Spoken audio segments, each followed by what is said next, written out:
If you've followed DJI long enough, you'll recognize this pattern. The calm before the ecosystem shifts because the Pocket series was never just about a tiny camera. It was about redefining how creators capture moments on the go. And now, with the Pocket 4, it feels like DJI is preparing to refine rather than reinvent. And that might be the smartest move yet. But here's where things get interesting. While one product seems to be playing hide and seek, another, far more aggressive device is gearing up for a loud, confirmed launch. And together, they paint a very clear picture of DJI's strategy for 2026.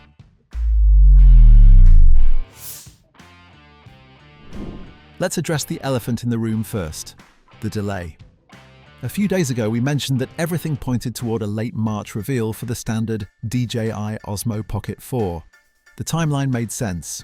Retail channels appeared ready, early units were reportedly circulating among reviewers, and even supporting materials had quietly surfaced. It felt like a launch that was already decided. And then, nothing. This kind of sudden silence is rarely accidental. In fact, it usually signals a last-minute strategic adjustment. Maybe DJI decided the timing wasn't ideal. Maybe they're spacing out launches to avoid internal competition. Or maybe, just maybe, they realized the Pocket 4 needed a bit more polish before stepping into the spotlight. Interestingly, early impressions from those who've reportedly used the device suggest something quite telling. The Pocket 4 isn't trying to radically outshine its predecessor. Instead, it focuses on refinement. Battery performance, for instance, seems to have taken a noticeable leap forward, something that everyday creators will appreciate far more than flashy but impractical upgrades. Another fascinating detail is how prepared the market seems. Reports suggest that retailers, particularly across Asia, are already stocked and ready to go.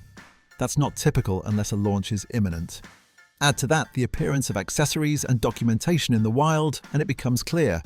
The Pocket 4 isn't delayed in development, it's delayed in announcement strategy. From a business standpoint, this could be a calculated move. DJI might be spacing its releases to maximize attention across multiple product lines. Instead of crowding the spotlight, each product gets its own moment. And if that's the case, the Pocket 4's delay might actually be working in its favor, building curiosity instead of fatigue. While the Pocket 4 plays it quiet, the DJI Avata 360 is doing the exact opposite.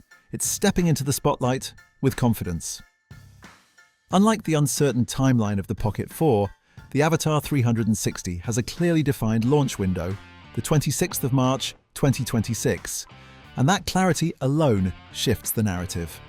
DJI isn't slowing down, it's just prioritizing.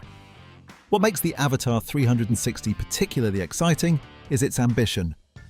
This isn't just another incremental FPV drone, it's a hybrid concept that blends immersive 360-degree capture with traditional forward-facing flight. In other words, it's designed to be both cinematic and experiential. That dual-purpose approach is something creators have been asking for.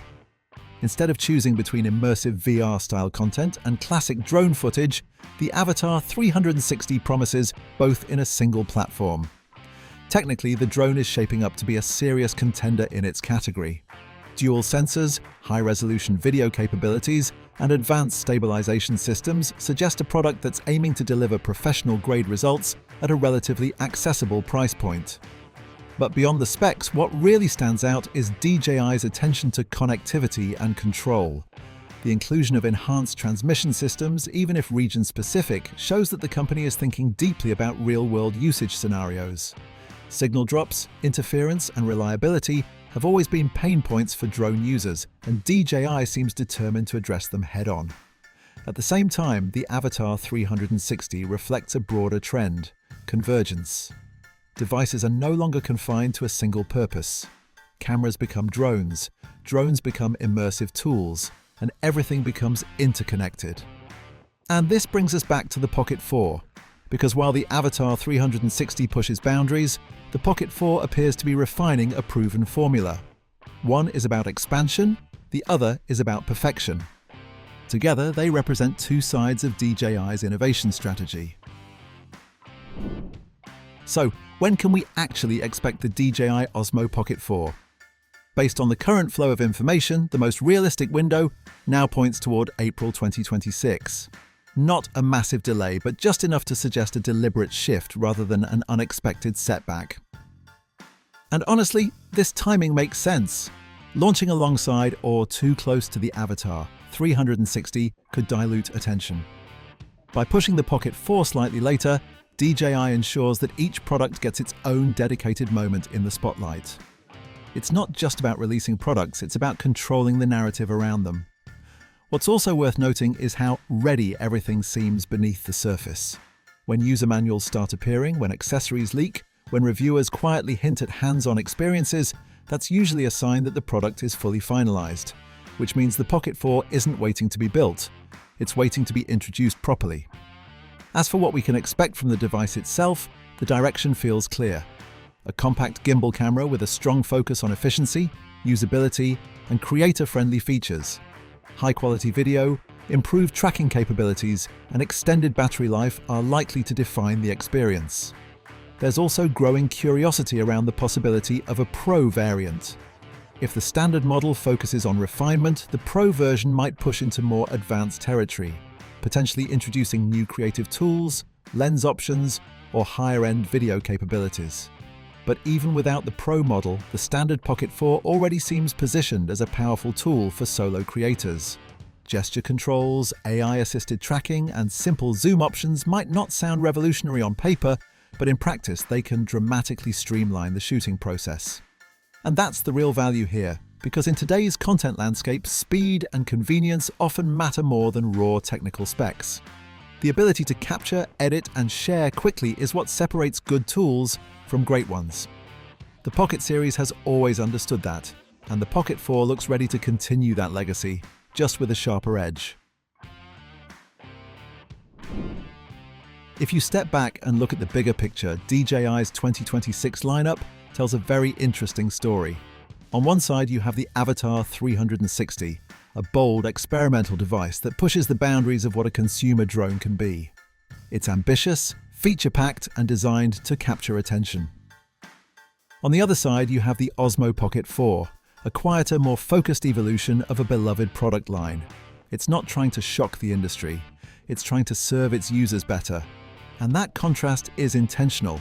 Not every product needs to be revolutionary. Sometimes the most impactful upgrades are the ones that make everyday usage smoother, more reliable, and more enjoyable. The Pocket 4 seems to embrace that philosophy wholeheartedly. There's also a subtle confidence in DJI's approach this year. They're not rushing announcements. With the USA sanctions and all, they're not overhyping every detail. Instead, they're letting anticipation build naturally, and that's a sign of a company that knows exactly where it stands. For creators, this is actually great news. The delay of the Pocket 4 might have raised a few eyebrows, but in the grand scheme of things, it feels more like a strategic pause than a problem. And if that extra time results in a more polished, more reliable product, it's absolutely worth the wait. As for the big question, is the DJI Osmo Pocket 4 worth getting excited about? Yes, but maybe not for the reasons you'd expect. It's not about groundbreaking specs or flashy marketing. It's about refinement, reliability, and real-world usability. It's about a camera that quietly does its job so well that you stop thinking about the tool and start focusing on the story you're trying to tell. And in the end, that's what truly matters. Thanks for watching.